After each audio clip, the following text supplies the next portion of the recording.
ang Iran mga kababayan ay susuko na daw. At ang Iran leader napatawag bigla sa Amerika na aayaw na daw sila sa gera. Sa gera na pinagsamang lakas ng Amerika at Israel. Matindi to mga kababayan, no? At Israel at Amerika may pahabol pa. Okay no mga guys, no?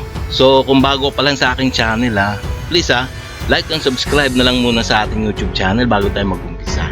Okay no? So and also please paka-subscribe din kay Good News Philippines. Okay no? So umpisa na natin.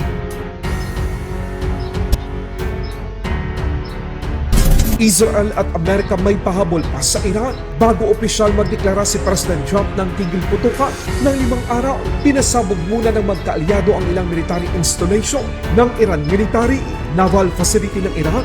Walang kawala sa US at Israel airstrike. 맞춰 볼!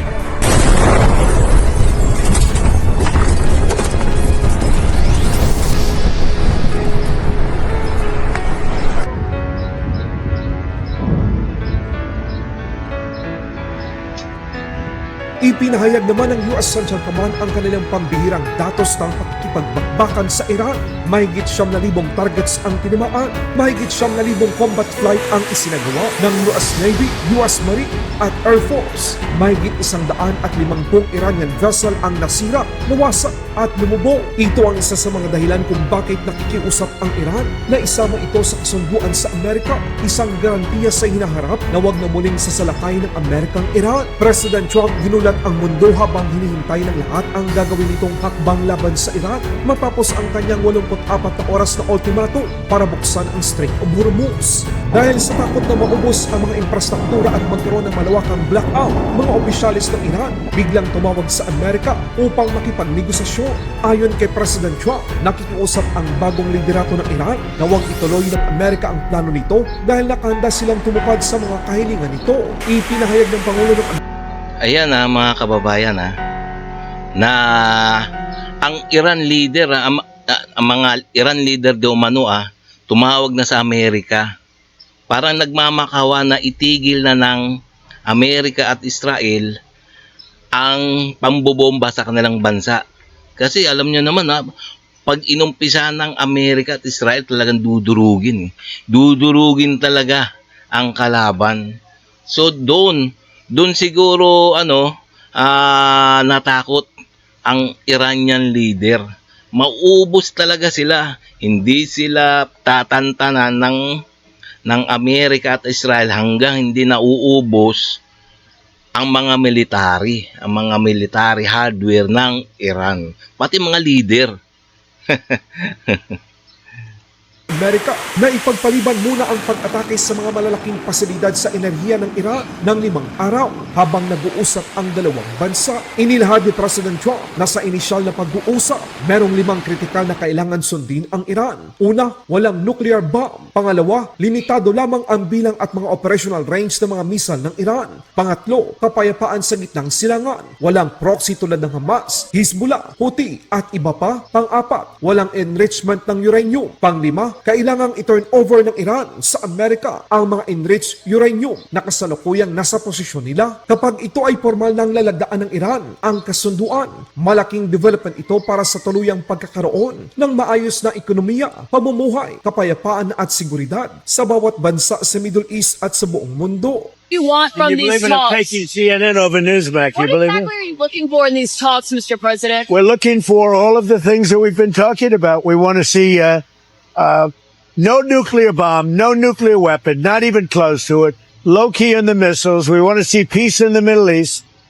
We want the nuclear dust. We're going to want that, and I think we're going to get that. Uranium? We've agreed to that. Yeah, we've agreed to that. You want the enriched uranium before you can end this And we war. want no enrichment, but we also want the enriched uranium.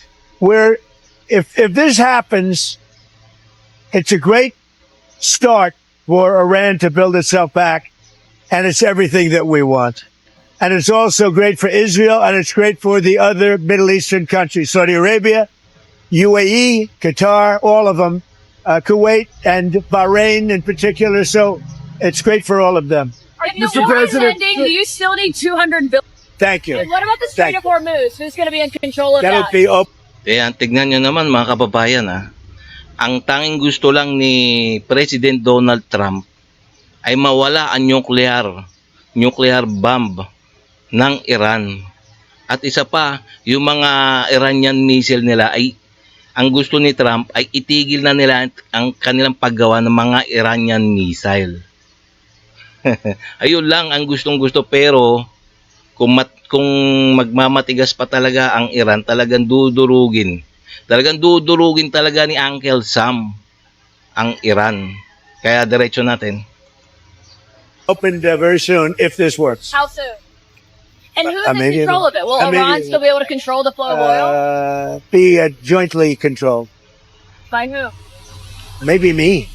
Maybe me. You want the United States to be in Me control of and the Strait of Ayatollah, whoever the Ayatollah is, whoever the next Ayatollah. Pero ayon sa ibang observer, posibleng merong ibang pinaplano si President Trump maliban dito. Lalo't parating na ang nasa 5,000 mga US Marine ngayong Biyernes sa US Central Command. Ito na ba ang tuluyang pagkontrol ng Amerika sa Strait of Hormuz at Kharg Island? Nang tinanong si President Trump kung sino ang magkokontrol ng Strait of Hormuz, ito ang kanyang naging pahayag. As I announced earlier, based on preliminary conversations between the United States and Iran over the past 2 days, I've directed the Department of War to temporarily postpone planned strikes against major energy and electricity targets in Iran. They have very, very big, new, actually, and very expensive billions of dollars it costs to build them. One missile, one of our powerful ones, and it comes down to the ground like it was made out of dust.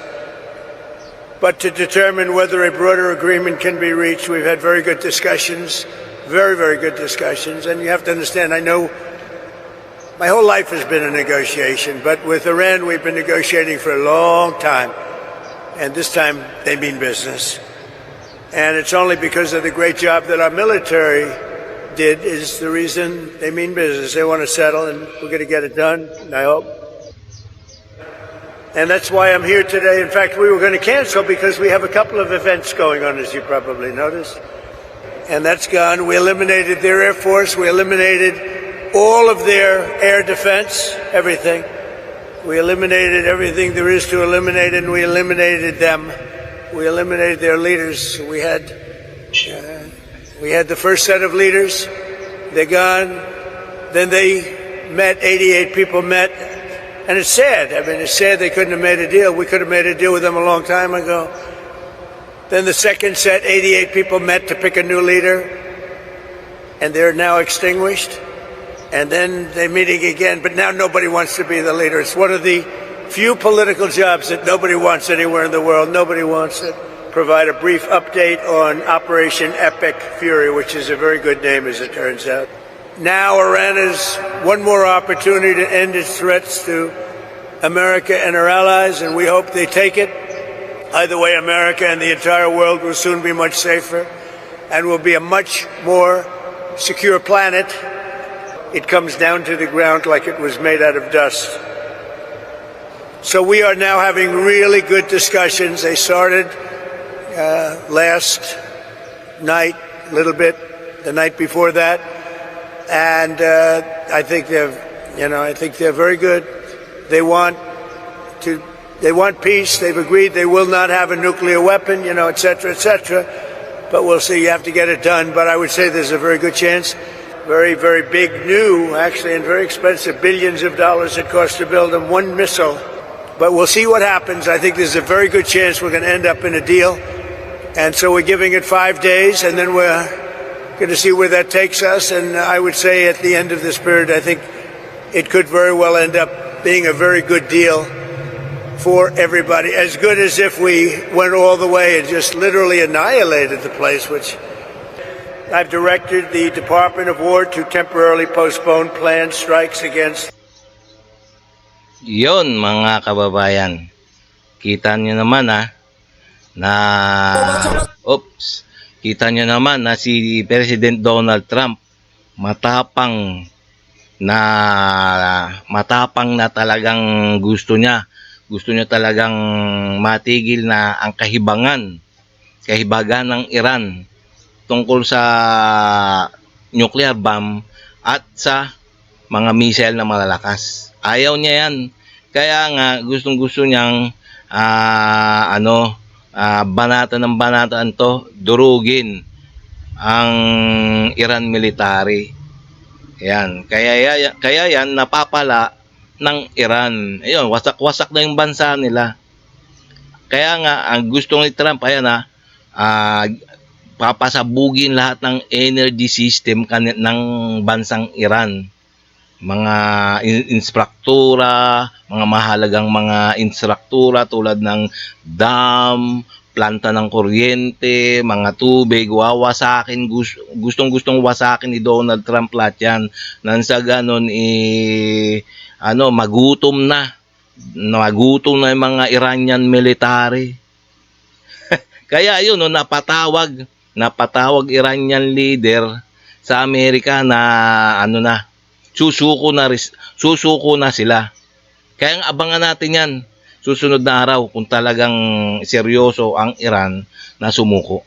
Okay, no? So mga kababayan, no? So hanggang dito na lang tayo. Please kung bago pa lang sa aking channel, please bago tayo magtapos like and subscribe na lang muna sa ating YouTube channel bago tayo magtapos. Okay, no? Sa ganun maipalabas pa ni YouTube ang ating mga video sa ating mga netizens. Okay, no? So maraming salamat.